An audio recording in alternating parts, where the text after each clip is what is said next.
Oke, halo. Assalamualaikum warahmatullahi wabarakatuh. Berjumpa kembali bersama saya di Syafrul Rizky Finansial. Di kesempatan kali ini, teman-teman, pembahasannya menurut saya agak santai tapi agak berat ya, karena mengenai dengan investasi. Buat anak-anak muda, ya, banyak banget kemakan FOMO ya. Kalau masih muda, jangan lupa investasi, biar tuanya tidak miskin, biar tuanya bisa financial freedom dan lain-lain. Kalau dari pendapat saya pribadi, investasi itu hanya untuk orang-orang yang kelebihan uang. Kok bisa kayak gitu, Mas? Bisa banget ya. Jadi investasi itu ya, kenapa bisa disebut dengan investasi ya? Kita berinvest. Invest itu menyerahkan beberapa sebagian harta kita ya untuk diperkembangbiakan ya.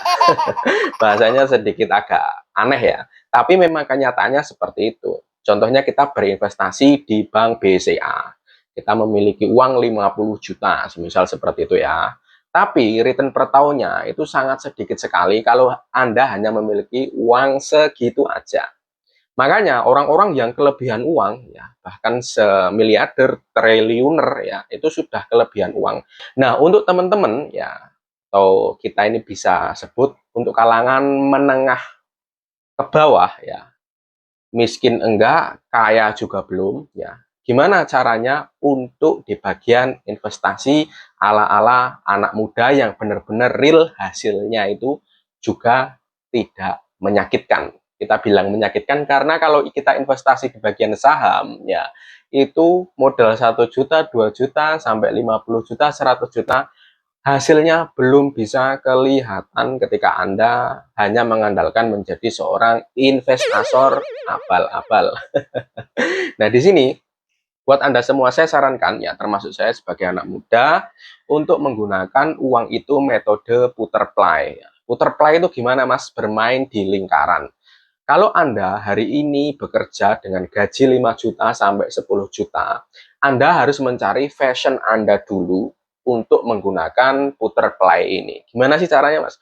Untuk puter play tersendiri, Anda harus juga memiliki fashion-fashion tertentu. Contohnya gimana, Mas? Saya hobi dengan sepatu branded. Tapi untuk saat ini saya hanya memakai saja, belum menggunakan secara bisnis.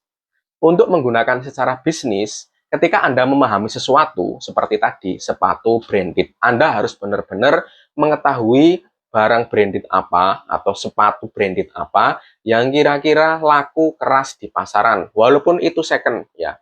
Anda beli 1, 2, 3, 4 unit, Anda bisa jual kembali secara online. Itu sangat-sangat lebih cepat dibanding Anda sok keren menggunakan modal yang tidak seberapa itu untuk terjun di dunia investasi saham ataupun trading abal-abal. Lebih baik Anda uangnya diputarkan saja, dijual belikan terhadap fashion yang Anda ketahui dan Anda pahami. Oke?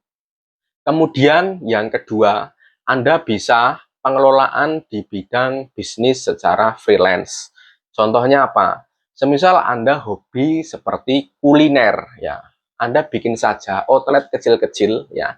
1 atau 2 ya. Anda bisa putarkan uang itu di situ. Soalnya seperti ini teman-teman, bisnis yang terlihat keren belum tentu menghasilkan banyak uang. Dan sebaliknya, bisnis yang terlihat biasa-biasa saja malah justru uangnya putarannya cepat dan penghasilan perharinya bisa banyak seperti itu. Jadi kalau uang Anda masih sedikit dan bahkan tidak ada kelebihan uang sama sekali, saya sarankan uang itu jangan diinvestasikan terhadap saham ataupun sekarang banyak banget FOMO kripto dan lain-lain ya.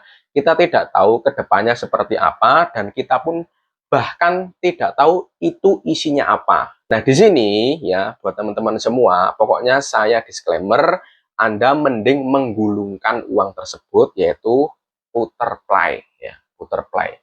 Kita bermain di putaran uang tersebut. Semisal Anda hobi cincin branded ya seperti saya ini. Ini saya misal belinya harganya 1,5 juta ya. Nanti ya kita tampung dulu ya. Ketika harganya sudah mungkin agak naik di tipe ini ya, ini nanti kita bisa jual mungkin 2 juta, 2,5 ya. Ini karena hobi teman-teman ya. Jadi orang yang hobi itu terkadang tidak memikirkan dari segi harga. Yang penting dia senang aja mendapatkan tipe cincin atau tipe batu yang dia senangi ya. Ini contoh kecil ya. Kemudian mungkin Anda senang jual beli otomotif, motor second atau apa, mending Anda putarkan seperti itu aja. Disembari Anda bekerja, Anda mendapatkan hasil dari pekerjaan Anda, sisihkan sedikit, jangan masuk ke saham, masuk saja di barang-barang yang Anda tahu, kemudian Anda jual belikan. Itu lebih menguntungkan dan lebih cepat daripada Anda menggunakan hal yang kiranya kita keren, tapi nggak ada hasilnya sama sekali, atau returnnya kecil.